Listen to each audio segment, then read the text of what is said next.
শ্যামলী, দেখো তো সুরভি আবার লাউ গাছটা খেয়ে নিল নাকি?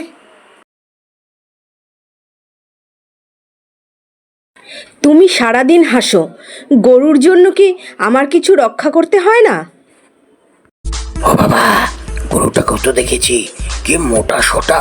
যদি আজ রাতেই, হ্যাঁ আজ রাতেই গরুটাকে নিয়ে চলে যাব। পাড়ায় অনেক চুরি হচ্ছে, এবার না আমার বুদ্ধিটা কাজে লাগাতে হবে।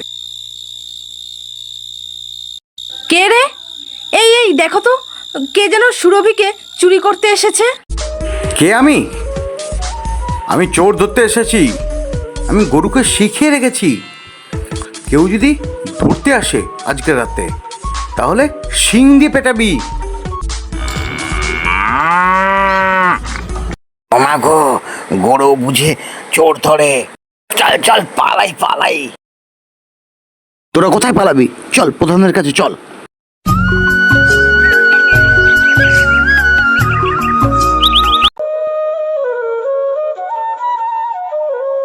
বলো তো রঘু, কি করে ওদের ধরলে?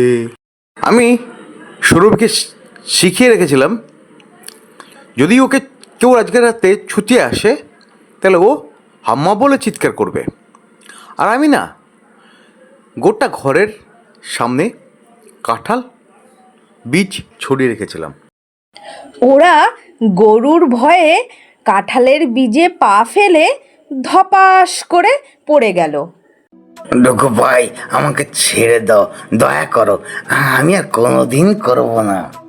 ঠিক আছে, কিন্তু ওই কাঁঠালের বীজের কথা মনে রাখিস।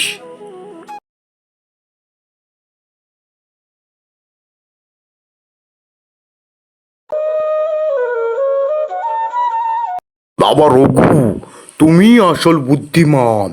লঘুদা, তোমার ওই কাঁঠালের বীজ পেলা আর ওই গলুর ব্যাপারটা একদম সিনেমার মতো।